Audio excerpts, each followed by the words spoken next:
సగమైందా లేదా? కేసీఆర్ రైతు విలువ పెంచిండు, రైతు చేతిలోని భూమి విలువ పెంచిండు. ఇలా కాంగ్రెస్ వచ్చినాక రైతు గౌరవం తగ్గింది, రైతు చేతిలోని భూమి విలువ కూడా తగ్గుముఖం పట్టింది. ఏమనంటే ధరలు పెంచుడే, పెంచందేమని ఉన్నదా రేవంత్ రెడ్డి? మీరు మోటార్ సైకిల్ కొనుక్కుంటే దాని మీద 5,000 ట్యాక్స్ వేసిండు. ఇక రేపటి నుంచో ఎల్లుండి నుంచి సీసాలకు కూడా పెంచుతారట. నిన్ననే భూముల ధరలు పెంచిండు. ఎవరైనా పేదవాడు బిడ్డ పెళ్లికో పిల్లల చదువుకో దావఖానకో భూమి అమ్ముదామంటే రిజిస్ట్రేషన్ ఫీజులు పెంచిండు.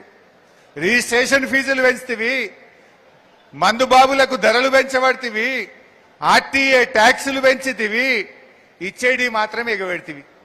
ఇచ్చే రైతు బంధు ఎగబెట్టిండు, పిల్లలకు ఫీజు రియంబర్స్మెంట్ ఎగబెట్టిండు, తులం బంగారం ఎగ్గొట్టిండు, ఇచ్చే పథకాలు బంద్ పెట్టిండు, ధరలు మాత్రం పెంచిండు. ఇంకా కాంగ్రెస్ కోటేస్తారు ఎవడన్నా? అసలు రైతులు ఓటేయకుండా మళ్ళా రేవంత్ రెడ్డి ప్రభుత్వం వస్తుందా? అందుకే అంటున్నా నేను, తల కిందికి పెట్టి కాళ్ళు మీదికి పెట్టినా రేవంత్ రెడ్డి మళ్ళా గెలిచేది లేనే లేదు. నిన్న ఒక మాట అంటుండు రేవంత్ రెడ్డి, హిట్లర్కు హైడ్రా అంటే బాగా ఇష్టం, అందుకే నేను హిట్లర్ను చూసి హైడ్రా పెట్టినా అంటుండు. ఎవడన్నా హిట్లర్ను దేంతో పోలిస్తారే? ఎవడన్నా ముఖ్యమంత్రి అంటోనికి బాగా ఫకర్ వస్తే, ముఖ్యమంత్రి అంటోనికి బాగా అహంకారం నెత్తికెక్కితే, అరే వీడి హిట్లర్ లెక్క తయారైందిరా అంటారు. అంతే కదా? ముఖ్యమంత్రి కళ్ళు నెత్తికెక్కితే, అధికారం మత్తులో కళ్ళు కనబడకుండా విర్రవీగితే, అరే వీడు హిట్లర్ లాగా తయారైందిరా భయ్ అంటారు. మరి రేవంత్ రెడ్డి ఏమంటుండు? నేనే హిట్లర్ నువ్వు అంటుండు. నేను హిట్లర్ను చూసి కాపీ కొట్టినా అంటుండు.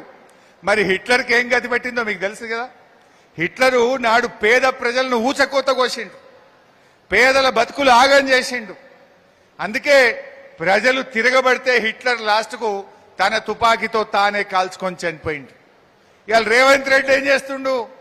ఆ హిట్లర్ పేదల బతుకులు ఊచకోతకొస్తే ఈ నయా హిట్లర్ రేవంత్ రెడ్డి పేదల ఇండ్లు గులుస్తా ఉన్నాడు హైడ్రా పెట్టి, పేదల బతుకులు ఆగం చేస్తా ఉన్నాడు ఈ రేవంత్ రెడ్డి.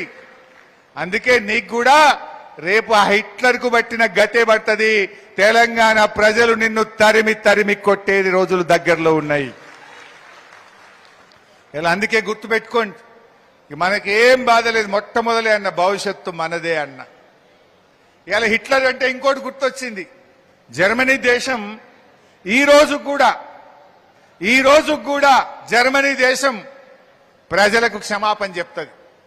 హిట్లర్ చేసిన దురాగతాలకు, హిట్లర్ యొక్క తప్పులకు ఈ రోజు కూడా జర్మనీ ప్రపంచానికి క్షమాపణ చెప్తూనే ఉంటుంది.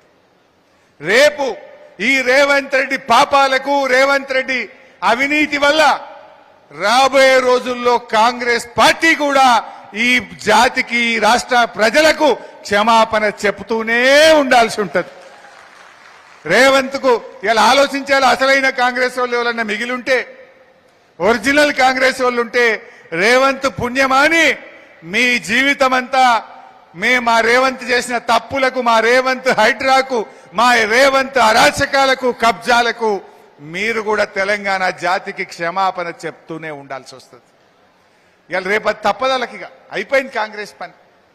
అందుకే మీరు కార్యకర్తలు నేను కోరేది ఒక్కటే, కష్టం అవుతుంది. ఈడొక బబ్లు ఉన్నాడట కదా, ఎవడో ఒకడు తెలుసా? Bablu nick name. ఈడొక పోలీస్ అధికారి బబ్లు అంటారట ఆయన.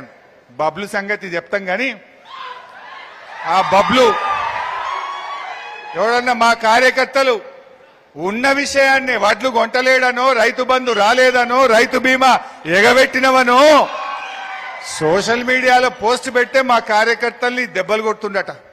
మొన్న మా తమ్ముడు మా శ్రీకాంత్ను 2వ తారీఖు నాడు కొట్టిండని తెలిసింది.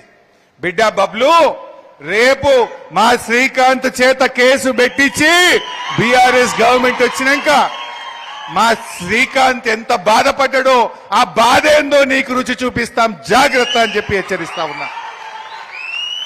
మర్యాదగా ఉంటే మర్యాద. మీరు కాపాడతాడా? మీ ఎమ్మెల్యే కాపాడతాడా ఈ రేవంత్ రెడ్డి నిన్ను? రేపు రేవంత్ రెడ్డి ఉంటాడా? ఆలోచించుకోవాలి. అరే కింద పోలీస్ కానిస్టేబుల్లే మళ్ళా కేసీఆర్ రావాలంటారు. ఇలా నువ్వు ఏ కానిస్టేబుల్ అయినా పక్కకు తీసుకుపోయి అడుగు, వాళ్ళ టీఏలు